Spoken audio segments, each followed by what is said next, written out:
ओम नमः सिद्धेभ्यः ओम नमः सिद्धेभ्यः डमो अरिहंताड़म डमो सिद्धाड़म डमो बाबा की, पटनागंज के मूल नायक श्री बड़े बाबा की, परम पूज्य आचार्य भगवान गुरुदेव श्री ईश्वर विद्यासागर जी महामृराज की, परम पूज्य आचार्य श्री ईश्वर समय सागर जी महामृराज की, परम पूज्य मुनि श्री ईश्वर विमल सागर जी, अनंत सागर जी, धर्म सागर जी आदि समस्त 3 करोड़ करोड़ मुनिराजों की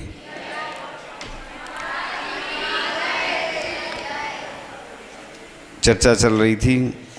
कल माँ के बारे में फर्स्ट पार्ट सुनाया था और वो कहानी चल ही रही है, पूरी नहीं हो पाई थी।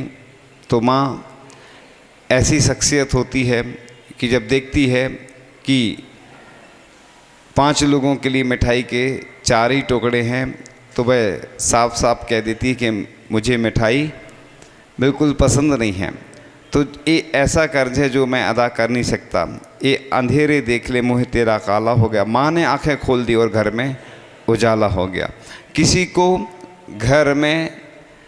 को घर मिला हिस्से में, किसी के हिस्से में दुका आई। मैं घर में सबसे छोटा था, मेरे हिस्से में माँ आई। और जिस घर में माँ बाप की इज्जत नहीं होती उस घर में कभी भी बरकत नहीं होती।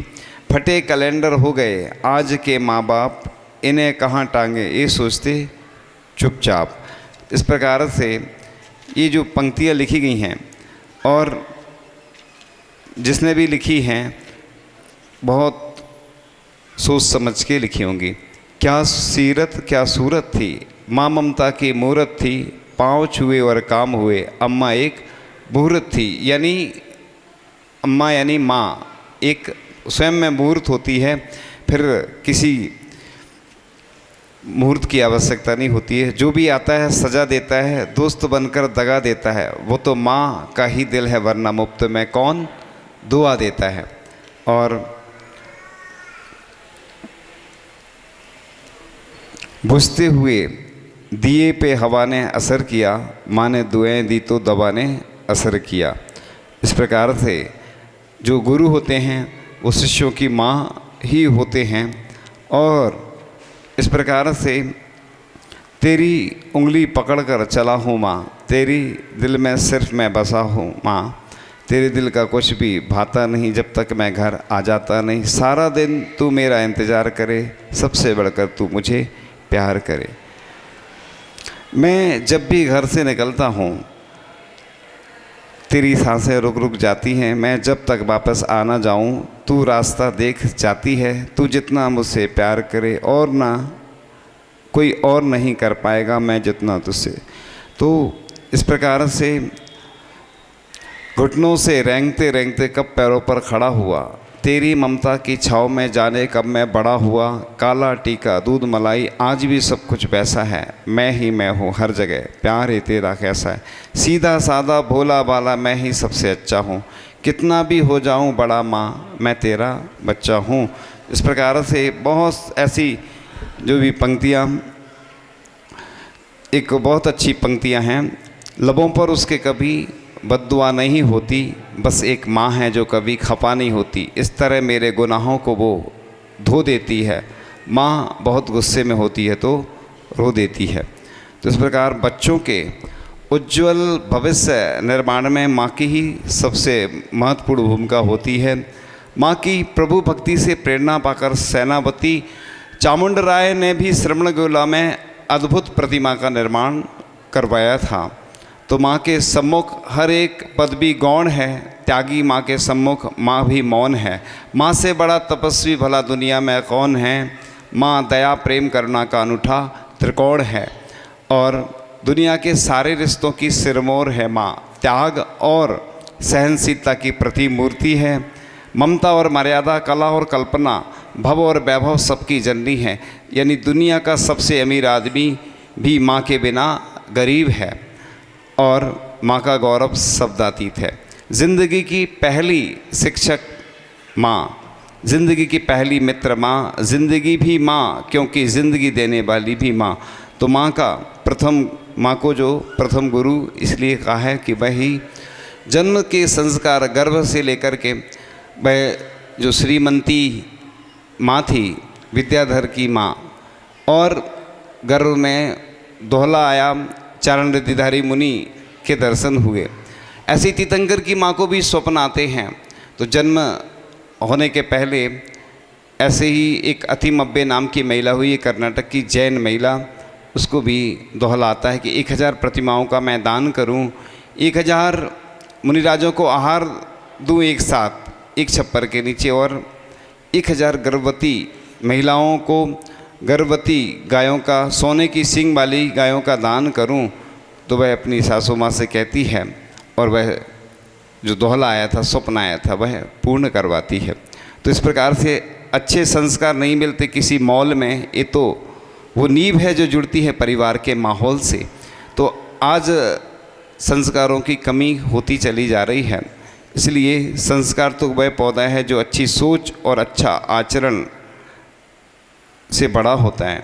इस प्रकार बच्चे हैं अनुकरण प्रिय, कृपया रखिए ध्यान, माता पिता जैसा चले उसी भांति संतान। तो जिस प्रकार से आज संस्कारों की कमी होती जा रही है, क्योंकि टीवी मोबाइल के संस्कार जल्दी आ जाते हैं।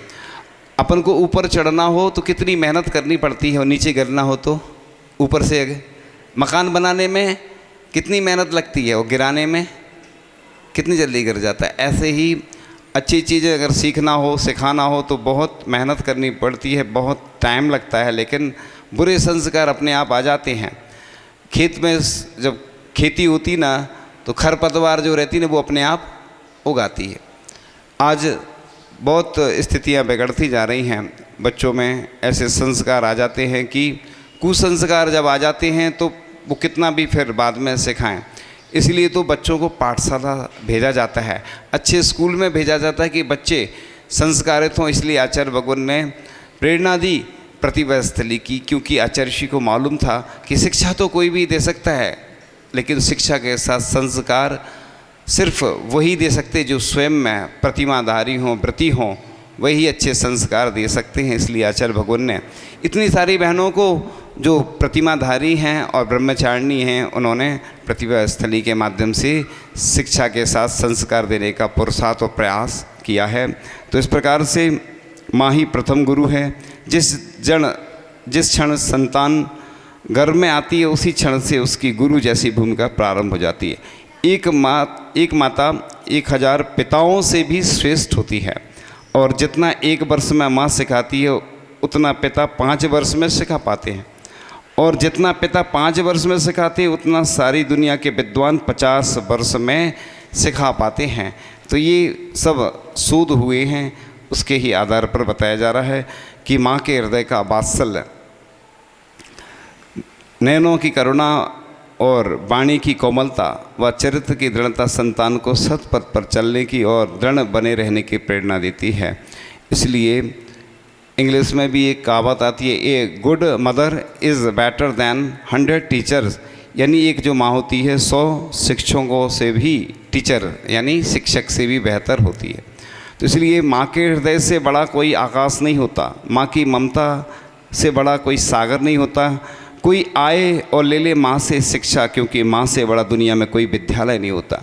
चलता प्रथा एक बार आचार्य ऋषि से बीना बारह में कह रहे थे कि आचार्य ऋषि, जिस यूनिवर्सिटी में आप पढ़े हैं वह दुनिया की सबसे बड़ी यूनिवर्सिटी थी, क्योंकि हम लोगों का पुण्य नहीं था कि वह हमें यूनिवर्सिटी मिलती। वह कौन सी यूनिवर्सिटी थी? आचार्य ऋषि ज्ञान सागर जी महाराज की। क्योंकि आचार्य भगवान को कुछ भी नहीं आता था, हिंदी भी नहीं आती थी, कन्नड़ भाषी थे, लेकिन उन्होंने मेहनत की और वह दुनिया के सबसे बड़े विद्वान बने। कि अपनी मेहनत से इंग्लिश सीखी और हिंदी भी सीखी, संस्कृत, प्राकृत सब भाषाओं पर उन्होंने अधिकार बनाया, और कितनी सारी भाषाओं में अनुवाद आदि भी किए। और उसके साथ साथ उन्होंने जो अपने कठिन से कठिन जो ग्रंथ थे उनको भी बार बार पढ़ा, स्वाध्याय किया, तो उनको आत्मसात होते चले गए। और ऐसा कोई विषय नहीं रहा जिससे वो अछूते रहे हों। इसलिए मेहनत करने से सब कुछ होता है। तो एक अच्छी माँ होने के लिए लाखों रास्ते होते हैं। माँ शब्द मान मर्यादा का प्रथम अक्षर है। नारी भी अपनी कोख से विद्वान, दार्शनिक, ऋषि मुनि, त्यागी, व्रती आदि को जन्म देती है। तो माँ ममता का मंगल कलश है। मेरी ज़िंदगी में अगर खुशियों का वसर है, इसमें ज़रूर मेरी माँ की दुआओं का असर है। तो इस प्रकार से जो माँ के संस्कार होते हैं वो अन्य जगह नहीं मिल पाते हैं। इसलिए गाय और बछड़े का जो प्रेम होता है ना, उसको वात्सल्य का एक प्रतीक माना गया है। वो निस्वार्थ होता है। अपन लोगों में तो कई बार दिखावटीपन आ जाता है, कई बार वात्सल्य ओरिजिनल नहीं दिखता है, लेकिन जो गाय और बछड़े का प्रेम होता है वो शास्त्रों में भी उसी का उदाहरण दिया गया है। तो जननी के रूप में माँ की गौरव गाथा सबने गाई है। माँ की ममता प्यार शिशु के लिए दुनिया के सभी सुखों से बढ़कर है। इसलिए माँ 7 दिन 24 घंटे 60 मिनट निरंतर कार्य करती रहती है। एक बार एक शोध हुआ था कि अगर इसका पेमेंट भी दिया जाए ना तो कोई दे नहीं सकता है। वह जो माँ होती है इतना कार्य करती है। ये तो वर्तमान के लोग हैं जो उसकी तुलना पैसे से करते हैं, वैसे तो माँ अतुलनीय हुआ करती है। तो प्रत्येक नारी जो होती है वह एक ग्रंथ है। तो एक किसी ने बहुत अच्छी पंक्तियाँ लिखी हैं कि आज शिशु को दूध माँ का नहीं बोतल का पिलाया जाता है। आज प्रभु नाम की लोरी नहीं फिल्मी गाना सुनाया जाता है। अब कैसे मजबूत होगी सुसंस्कारों की नींव, आज बच्चों को शुद्ध भोजन की जगह फास्ट फूड खिलाया जाता है। यानी फास्ट फूड का अर्थ होता है fast food, fast life, fast death, यानी इसमें मांसाहार आदि मिला होता है। इसके कारण से वह जो भी भोजन वो करता है ना फास्ट फूड वाला, तो उसमें वैसे ही संस्कार आते हैं। इसलिए अपन शुद्ध भोजन क्यों कराते हैं? कई लोग ऐसे हैं जो बताते हैं कि हमारे घर में कभी भी जमी कंद आदि नहीं आता है, तो उस घर में देखना आप कि कितने अच्छे संस्कार रहते हैं। कई लोग ये भी बोलते हैं कि अगर ज़्यादा बच्चे अगर रात्रि भोजन आदि नहीं करते हैं, धार्मिक रहते हैं, तो कोई शादी नहीं होती है। पुण्य उसका होगा ना तो उसकी अच्छे घर में ही शादी होगी। देखो कई बार ऐसी स्थितियां आ सकती हैं। आज तो वर्तमान में वैसी स्थिति चल रही है, उस बारे में चर्चा बाद में करेंगे। जो पाटनी जी हैं ना RK मार्वल परिवार से, तो वो आचार्य श्री के पास अपने बच्चे को लेके आए। वो विदेश जा रहा था, तो आचार्य श्री ने उनके लड़के से कहा कि तुम बाहर तो जा रहे हो लेकिन भोजन स्वयं बनाना। और अंतिम शब्द आचार्य श्री के कुंडलपुर में थे। अंतिम इसलिए बोल रहा हूँ, मेरे सामने की बात है, फिर उसके बाद आचार्य श्री नहीं मिले। तो आचार्य श्री की भावना थी कि पुरुषों को भोजन बनाना आना चाहिए, पुरुष वर्ग को, यानी युवाओं को। जिससे क्या होगा कि कभी समस्याएं जाती हैं तो वो भोजन तो बनाएंगे, एक दिन छुट्टी भी मिल जाएगी, और दूसरा कभी इमरजेंसी आती है तो वो बनाना सीखेंगे। और जानना भी चाहिए, सिखाना भी चाहिए। ये पुरुष वर्ग की एक कमी है, वो जानबूझ कर नहीं सीखते हैं कि हमें फिर काम करना पड़ेगा, इसलिए ये ज़रूरी है। तो बहुत अच्छी पंक्तियाँ थीं। माँ कबीर की साखी जैसी, तुलसी की चौपाई सी, माँ मीरा की पदावली सी, माँ है ललित रुबाई सी, माँ वेदों की मूल चेतना, माँ गीता की वाणी सी, माँ त्रिपिटक के सिद्ध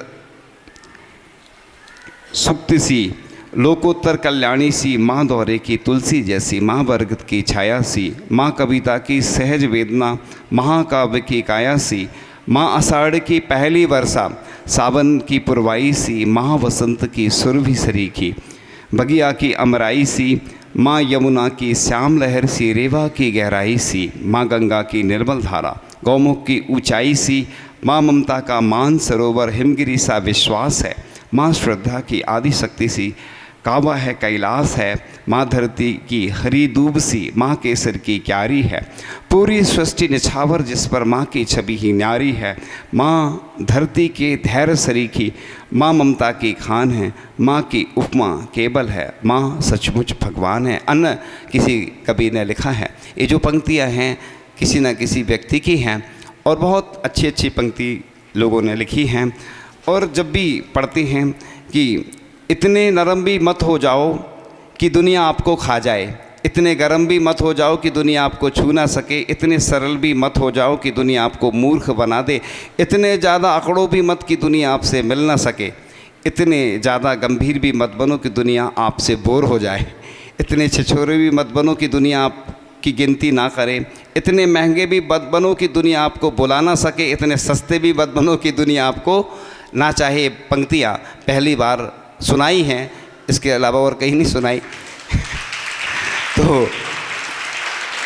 ये बहुत अच्छी बात की आचार्य जी बोलते थे, छोटे पेड़ रहते हैं ना, जब आंधी तूफान आता है वो झुक जाते हैं, जो बड़े पेड़ होते हैं ना वो अखड़ रहते हैं, तो जब आंधी तूफान आता सीधे गिर जाते हैं। बहुत अच्छी पंक्तियाँ हैं कि इतने कई लोग आचार्य जी ने बोलते थे, दौलत की दो लात, जब दौलत आती है तो सीने में लगाती है, व्यक्ति अकड़ कर चलने लग जाता है, दौलत जब जाती है तो पीठ पर लगाती है, व्यक्ति की कमर झुक जाती है।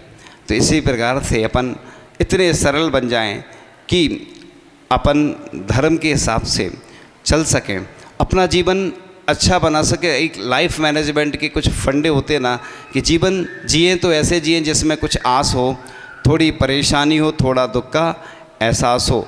तो जीवन जीने की एक कला जैन धर्म सिखाता है। एक बहुत अच्छी गाथा आती है, मूलाचार में भट्टिकेर स्वामी जी ने लिखी है, कदम चरे कदम चिट्ठे कदम आसे कदम सहे कदम भासे जे भुंजे जे कदम पावड़ा वज्रदी। शिष्य गुरु से प्रश्न करता है कि मैं कैसे चलूं, कैसे उठूं, कैसे बैठूं कि जिससे पाप का बंध ना हो। तो गुरु महाराज से जब शिष्य प्रश्न पूछता है तो गुरु महाराज बड़ी सरलता से उत्तर देते हैं, जदम चरे जदम चिट्ठे जदम आसे जदम सहे जदम भासे जे भुंजे जे एवं पावड़ा वज्रदी। यानी यत्नपूर्वक चलें, यत्नपूर्वक हर कार्य करें कि जिससे पाप का बंद ना हो। तो इसलिए अपन को ये बात याद रखते हुए ही प्रत्येक कार्य करना चाहिए, क्योंकि अपन काम तो करते चले जाते हैं लेकिन ये ध्यान नहीं रख पाते हैं कि हमें कैसे अपना जीवन अच्छा बनाना है। तो इस प्रकार से एक परिवार होता है तो बहुत अच्छी पंक्तियाँ लिखी हैं कि परिवार में कायदा नहीं व्यवस्था होती है, सूचना नहीं समझ होती है, और कानून नहीं अनुशासन होता है, भय नहीं भरोसा होता है, शोषण नहीं पोषण होता है, आग्रह नहीं आदर होता है, संपर्क नहीं संबंध होता है, अर्पण नहीं समर्पण होता है। अब भगवान को क्या करते हैं? अर्पण। द्रव्य क्या करते हैं? अर्पण। लेकिन अपन को क्या दिखाना है भगवान के लिए? समर्पण। तेरे दर पे लुटा दी हैं सब तमन्नाएं, लोग कहते हैं खुद को मिटा बैठे। यानी भगवान के ही हो जाना। आचार्य ऋषि के लिए बहुत सारे लोग मानते थे, आचार्य ऋषि को बहुत सारे लोग जानते थे, लेकिन समर्पित कितने व्यक्ति थे कि आचार्य ऋषि बस आप तो बोलो, बस करने को हम तैयार हैं। ऐसे सीमित ही लोग थे, क्योंकि हम देखते थे भीड़ बहुत आती है। कई बार एक व्यक्ति एक स्थान पर गंज वासुदा की बात थी, वो आया, आचार्य ऋषि के चरण छुएंगे, तो हमने कहा देखो चरण छूना है तो आचार्य ऋषि से बड़े कौन है? भगवान। उनके चरण छूने का नियम लो कि हम प्रतिदिन अभिषेक करेंगे। पहले भगवान को छूने का नियम लो, फिर आचार्य ऋषि को छूने का प्रयास करना। सभी चाहते थे कि हम आचार्य ऋषि को स्पर्श करें, पास से आहार दें। कई लोगों को अभी भी गम है कि मैं आचार्य ऋषि को आहार नहीं दे पाया। देखो पुण्य होता है तो ही अच्छी सामग्री की प्राप्ति होती है। उनको अब पछतावा हो रहा होगा, तो देखो पुरुषार्थ करते तो मिलता। कई बार लोग पुरुषार्थ भी नहीं करते हैं, सहज रूप से जो चीज़ मिल जाती है उसकी कीमत भी नहीं होती है। इसलिए अभी भी अपन अभी से ही अपने पुण्य को इतना बढ़ाएं कि बस सब कुछ अच्छा मिलेगा। पुरुषार्थ करते रहेंगे तो ज़रूर मिलेगा। तो वह माँ की कहानी चल रही थी, तो वह माँ वापस आ जाती है और बच्चे से मिल नहीं पाती है, वापस आ जाती है। और बहुत दिनों बाद उसका जो बच्चा था, विदेश में रहता था, वो सोचता है चलो अपने माँ से मिलने चलते हैं। विदेश से आ जाता है गांव में और पूछताछ करता है। पुराना सा मकान था उसका, टूटा फूटा, चाबी कहीं मिल जाती है उसको और ताला खोलता है, ढूंढता है इधर उधर माँ को। वैसे तो आप भी समझ गए कि ताला लगा है तो वो समझ जाता है, लेकिन फिर भी प्रयास करता है कुछ मिल जाए ऐसा। उसको एक छोटा सा कागज़ का टुकड़ा मिल जाता है और उसमें कुछ लिखा हुआ था, अभी बताते हैं उसके बारे में। तो जैसे ही जब वो दरवाजे खोलता है तो वो कुछ पंक्तियाँ आ जाती हैं। चलो चिड़िया हुआ पूरा यहाँ कब दाना है, जहाँ ताला लगाते थे वो दरवाजा पुराना है। पुरानी हो गई बस्ती पुराना सियाना है, चलो चिड़िया हुआ पोरा, यहाँ का बदाना है। तो बस वैसी स्थिति थी, वो पुराना सा मकान था और इधर उधर कुछ ढूंढता है, वो कागज़ मिल जाता है, कागज़ पढ़ता है, उसमें लिखा था, बेटा मैं तुमसे मिलने गई तो मुझे पहचान नहीं पाए, मुझे बहुत तकलीफ़ हुई। उससे ज़्यादा तकलीफ़ मुझे तब हुई थी जब तुम बचपन में तुम्हारी आँख खराब हो गई थी और मैंने अपनी आँख तुम्हें लगवा दी थी। लोग मुझे कानी माँ कहकर पुकारते थे, मुझे बहुत तकलीफ़ होती थी, लेकिन उससे ज़्यादा तकलीफ़ मैंने सहन उस समय इसलिए तकलीफ़ सहन करी कि मेरा बेटा तो अच्छा हो जाएगा, उसकी आँख अच्छी हो जाएगी। मैंने आँख दान कर दी थी, लेकिन तकलीफ़ को मैं सहन करती रही कि पत्थर की आँख लगाई थी तो लोग कानी माँ कहकर पुकारते थे, लेकिन मैं उस तकलीफ़ को सहन करती रही। लेकिन उससे ज़्यादा तकलीफ़ तब हुई जब मैं तुमसे मिलने गई तो मुझे पहचान नहीं पाए। और वो पत्र पढ़ता जा रहा है और पैरों तले उसके ज़मीन खिसकती चली जा रही, आँखों में आंसू, इतने उसके आंसू गिरे कि बरसात जैसी हो गई, जैसे बरसात में जल भर जाता है ना, वैसी ही स्थिति हुई। वो पढ़ता चला जा रहा है, लेकिन अब पछताए का होते जब चिड़िया चुग गई खेत, अब कुछ होने वाला नहीं है।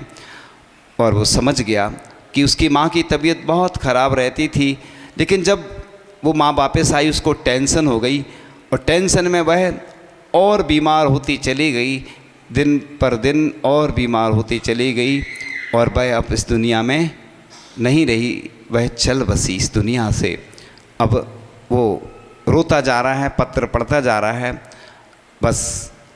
और ये कहानी इसलिए सुनाई गई है कि कोई अपने माता पिता के साथ ऐसा व्यवहार नहीं करे जिस प्रकार से उसको पछतावा हुआ कि जो माँ मिलने आई थी, अगर मैं मिल लेता तो बहुत अच्छा रहता, वह खुश हो जाती। उसने जो सिलाई करके पैसा इकट्ठा किया था, वह गरीब थी, लेकिन मुझे इतना बड़ा, इतनी ऊंचाइयों पर मुझे पहुंचाया है, ये उसी माँ के कारण मैं इतनी बड़ी पोस्ट पर पहुंचा हूँ, विदेश में पहुंचा हूँ, तो उसी माँ के कारण। ऐसे कई लोग हैं जो अपने बच्चों को पढ़ाते, एक बार जाकर देख ज़रूर लिया करो, बिना बताए कि बच्चे किस प्रकार से रह रहे हैं। आज स्थितियाँ बहुत बदलती जा रही हैं बच्चों को पढ़ने। पहले पूरा परिवार जितनी राशि में पढ़ लेता था और आज एक बच्चा पढ़ता है, पूरा परिवार पढ़ लेता था उतनी राशि में। आज लोग आते हैं कि हमारे लिए कुछ मदद करवा दो जिससे हमारा बच्चा या बच्ची पढ़ सके। ये स्थितियाँ होती जा रही हैं आज की। बहुत स्थितियाँ परिस्थितियाँ बदलती चली जा रही हैं और लोग फिर भी वैसे ही करते चलते हैं, क्योंकि बच्चे को पढ़ाएंगे वो रिटर्न गिफ्ट देगा। बर्थडे आता ना, बर्थडे पे क्या करते हैं, गिफ्ट देते ना, फिर बाद में वापस रिटर्न गिफ्ट मिलती है। ऐसे ही लोग सोचते हैं कि बच्चों को पढ़ाएंगे तो ये हमारी मदद करेंगे, लेकिन बच्चे छोड़कर चले जाते हैं, किसी के साथ भाग जाते हैं, कोई ऐसी घटना घट जाती है, वो पराये हो जाते हैं और अपन को छोड़ देते हैं, घर से निकाल देते हैं। ऐसी बहुत सारी घटनाएं प्रतिदिन घटती चली जा रही हैं। फिर भी हम वही करते चले जा रहे हैं, क्योंकि हमने बच्चों को बड़ा किया है। अब उनका हमारा कर्तव्य है कि उनको पढ़ाना है। पढ़ाई को मना नहीं है, लेकिन बच्चों को संस्कार ज़रूर देना। अगर आप संस्कार नहीं दोगे बच्चों को तो बस जैसे रिटर्न गिफ्ट मिलती है वैसे ही गिफ्ट मिलने वाली है। इसलिए आप लोग अच्छे संस्कार बच्चों को देंगे तो वही संस्कार आपको वापस मिलेंगे। तो इस प्रकार से आप लोग इस कहानी को सुन करके, जिस प्रकार से हमारी जिनवाणी माँ है, हमें उसकी कैसे भैयाव्रती करनी है, सेवा करनी है, ये हमें ध्यान में रखना है। और आगे जो संस्कार दिए जाएंगे बच्चों को, है ना, मालूम है ना आप लोगों को, सबको जानकारी है ना। तो वैसी जो पूरी प्रक्रिया बताई गई थी अभी, वो भैया जी बताएंगे, उसके बारे में जानकारी देंगे। आप लोग बच्चों को पाठशाला ज़रूर भेजना, क्योंकि संडे के संडे अगर बच्चे पाठशाला जाएंगे ना तो उनमें अच्छे संस्कार आएंगे, वो पूजन सीखेंगे। नहीं तो बच्चे बाहर पढ़ने जाते हैं, विदेश में चले जाते हैं, सब भूलते चले जाते हैं, उनको कुछ आता ही नहीं है, ना जानते हैं। क्योंकि वैसे माता पिता भी बच्चों को सुधारना नहीं चाहते, हमने देखा है कई जगह, क्योंकि पाठशाला चले जाएंगे, सुधर जाएंगे तो हमारे काम में नहीं आएंगे। हो सकता महाराज बन गए, कोई ब्रह्मचारी बन गए, तो क्या होगा। अरे ये सोचना कि बड़े गौरव की बात है कि मैं उसकी माँ कहलाऊँगी, है ना, उस बच्चे की जो इस देश में क्या पूरे विश्व में नाम रोशन करेगा। कोई महाराज बनता है, कोई यारिका बनती, कोई त्यागी वृत्ति बनते हैं, तो ये तो गौरव की बात है। लेकिन लोगों को यही लगता है कि अगर पाठशाला बच्चे गए, सुधर गए, तो हमें दिक्कत हो जाएगी। एक बार आचार्य श्री के साथ चंद्रगिरी में जा रहे थे और आचार्य श्री से हमने बोला कि आचार्य श्री, आपने प्रतिभा स्थली बच्चों के लिए खुलवाई थी, लेकिन बच्चे के साथ साथ, बच्चों के साथ साथ उनके पेरेंट्स यानी माता पिता भी संस्कारित हो रहे हैं। क्योंकि एक स्थान पर माँ कह रही थी कि ये बच्चे आते हैं तो हमें उल्टा सिखाते हैं, शिक्षा देते हैं। तो हमने कहा ये तो अच्छा रहा, आचार्य श्री ने प्रतिभा स्थली तो बालिकाओं को खोली थी, लेकिन उनके साथ साथ माता पिता भी संस्कारित हो रहे, ये तो बहुत अच्छी बात है। तो इस प्रकार से आज प्रश्नों की बारी आती है। मेरे सवालों का जवाब दो ना। आता है पहला प्रश्न आपके सामने। पहला प्रश्न, माँ एक दिन में कितने घंटे, कितने मिनट और कई दिनों में कितने दिन आते हैं कि वो काम करती है? ये हमने बताया था अभी, याद हो तो। नहीं है? हाँ बताओ। अच्छा है, फ़ायदा मिलेगा। एक ही हाथ उठता है ना तो सही रहता है। हाँ, उत्तर बिल्कुल सही है। दूसरा प्रश्न आता है आपके सामने। जब माँ कहती है कि 5 लोग हैं और टुकड़े कितने हैं? 4, है ना? तो वह क्या वस्तु थी जिसके टुकड़े थे वो? हाँ, वो सरल है। देखो, बच्चे भी बता देंगे, बड़े भी बता देंगे, इसलिए हम सरल पूछते हैं प्रश्न के जिसमें सब लोग बता सकें, किसी को ये हीन भावना नहीं आए कि मैं नहीं बता पाया। हाँ, ये बच्ची बताओ। हाँ, मिठाई के टुकड़े थे। उत्तर बिल्कुल सही है। तीसरा प्रश्न आता है। बहुत दिनों के बाद प्रश्न आए हैं, क्योंकि 2 दिन से प्रश्न नहीं पूछे थे। आज तीसरा प्रश्न आता है आपके सामने। जो माँ होती है वह शिक्षक, कितने जो शिक्षक होते हैं उनसे बेहतर होती है? हाँ, बोलना नहीं है मुंह से, है ना? नहीं तो क्या होता है कि मुंह से बताने से क्या होता है, फिर पेपर आउट हो जाता है, फिर दिक्कत होती है, फिर चेंज करना पड़ता है।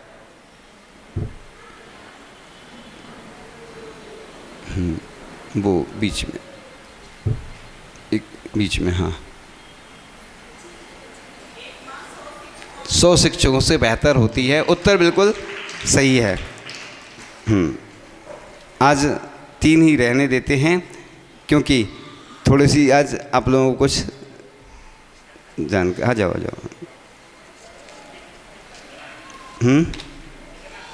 क्या? नहीं नहीं नहीं नहीं, वो तो हमें भी लगने लगता है कि आखिर हम कितना कहें। बता दो।